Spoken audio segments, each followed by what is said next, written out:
ನೀವು ಎಂದಾದರೂ ಯೋಚಿಸಿದ್ದೀರಾ, ಒಂದು ದಿನ ಭೂದೇವಿ ತಾಯಿಯೇ ಕಾಣೆಯವಾದರೆ ಏನಾಗುತ್ತದೆ? ಎಲ್ಲ ದೇವಾಲಯಗಳು, ಪ್ರಾರ್ಥನೆಗಳು, ಜೀವಗಳು ಸಮುದ್ರದ ಕೆಳಗೆ ಮುಳುಗಿದರೆ? ಹೌದು, ಅಂಥ ಸಮಯವೊಂದು ಬಂದಿತ್ತು. ಅದು ಅಂಧಕಾರವು ಬೆಳಕನ್ನು ನುಂಗಿದ ಯುಗ. ಋಷಿ ಕಶ್ಯಪ ಮತ್ತು ಅವರ ಪತ್ನಿ ದಿತಿ ಅವರಿಗೆ ಜೋಡಿ ಮಕ್ಕಳಾದರು, ಹಿರಣ್ಯ ಮತ್ತು ಹಿರಣ್ಯಕಶಿಪು. ಅವರ ಜನ್ಮದಿಂದಲೇ ದೇವತೆಗಳು ಭಯಭೀತರಾದರು, ಏಕೆಂದರೆ ಅವರ ಕಣ್ಣಿನಲ್ಲಿ ಶಕ್ತಿ, ಅಹಂಕಾರ ಮತ್ತು ಪ್ರತೀಕಾರದ ಅಗ್ನಿ ಹೊತ್ತಿತ್ತು. ಹಿರಣ್ಯ ಒಬ್ಬ ಪಾದದ ಮೇಲೆ ನಿಂತು ವರ್ಷಗಳ ಕಾಲ ಬ್ರಹ್ಮನ ತಪಸ್ಸು ಮಾಡಿದನು ಮತ್ತು ಅವನ ತಪಸ್ಸಿನಿಂದ ಭೂಮಿ ಕಂಪಿಸಿತು.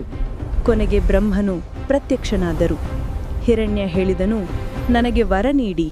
ಯಾವುದೂ ದೇವತೆ, ದೈತ್ಯ ಅಥವಾ ಮಾನವ ನನ್ನನ್ನು ಕೊಲ್ಲಬಾರದು. ಬ್ರಹ್ಮನು ನಗೆಬಿಟ್ಟು ಹೇಳಿದರು, ತಥಾಸ್ತು. ಆ ದಿನದಿಂದಲೇ ಧರ್ಮದ ಸಮತೋಲನ ಕಳಚಿತು. ಹಿರಣ್ಯ ಮತ್ತು ಹಿರಣ್ಯಕಶಿಪು ಇಬ್ಬರೂ ದೇವತೆಗಳ ವಿರುದ್ಧ ಯುದ್ಧ ಆರಂಭಿಸಿದರು. ದೇವಾಲಯಗಳು ಸುಟ್ಟವು,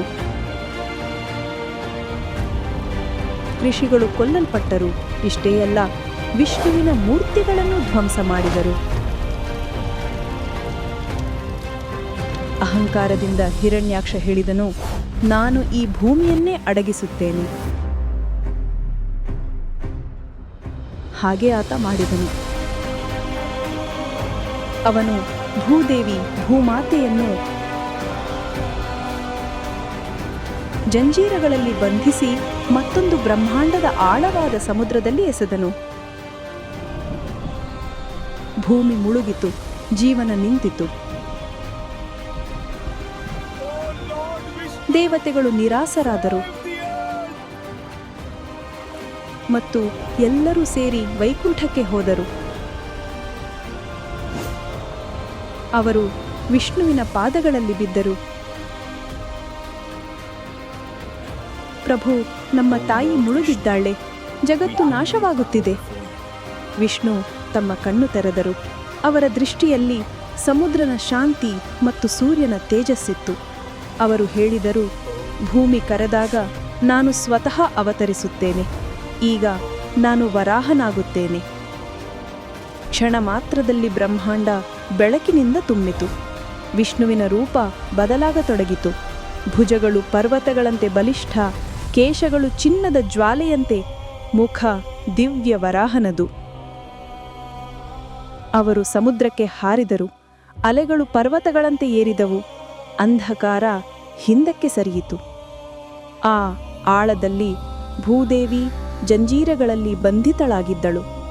ಅವಳ ಮುಂದೆ ನಿಂತಿದ್ದ ಹಿರಣ್ಯಾಕ್ಷ ಅಹಂಕಾರದ ಅಗ್ನಿಯಲ್ಲಿ ಹೊತ್ತು ಉರಿಯುತ್ತಿದ್ದನು. ಹಿರಣ್ಯಾಕ್ಷ ಹೇಳಿದನು, ಈ ಜಗತ್ತು ಈಗ ನನ್ನದು. ವರಾಹ ಗರ್ಜಿಸಿದರು, ಎಲ್ಲಿ ಧರ್ಮ ಇದೆ ಅಲ್ಲಿ ಅಧರ್ಮ ಉಳಿಯುವುದಿಲ್ಲ. ಹೀಗೆ ಪ್ರಾರಂಭವಾಯಿತು ಮಹಾಸಮರ. ಗದೆಯು ದಂತಗಳೊಂದಿಗೆ ಢಿಕ್ಕಿಯಾಯಿತು. ಸಮುದ್ರ ಕದಡಿತು. ಗ್ರಹಗಳು ನಡುಗಿದವು. ತಾರೆಯು ಹಿಂದಕ್ಕೆ ಸರಿದವು. ವರಾಹನು ತನ್ನ ಸಂಪೂರ್ಣ ಶಕ್ತಿಯನ್ನು ಸೇರಿಸಿಕೊಂಡು ದಿವ್ಯ ಮಂತ್ರಗಳು ಅವನ ಸುತ್ತು ತಿರುಗುತ್ತಿದ್ದವು ಮತ್ತು ಅವನು ಕೊಟ್ಟನು ಒಂದು ಅಂತಿಮ ಪ್ರಹಾರ. ಹಿರಣ್ಯಾಕ್ಷನ ಅಹಂಕಾರ ಚೂರು ಚೂರಾಯಿತು. ಅಂಧಕಾರ ಬೆಳಕಿಗೆ ಬದಲಾಯಿತು. ವರಾಹನು ಭೂದೇವಿಯನ್ನು ತನ್ನ ದಂತಗಳ ಮೇಲೆ ಎತ್ತಿಕೊಂಡು ನಿಧಾನವಾಗಿ ಮೇಲಕ್ಕೆ ತಂದು ಸೂರ್ಯೋದಯವಾಯಿತು. ಹೂವಿನ ಮಳೆ ಸುರಿಯಿತು. ಅಂದು ವಿಷ್ಣುವಿನ ಧ್ವನಿ ಬ್ರಹ್ಮಾಂಡದಲ್ಲಿ ಮೊಳಗಿತು. ಧರ್ಮ ಇರುವ ತನಕ ಭೂಮಿ ಎಂದಿಗೂ ಬೀಳುವುದಿಲ್ಲ.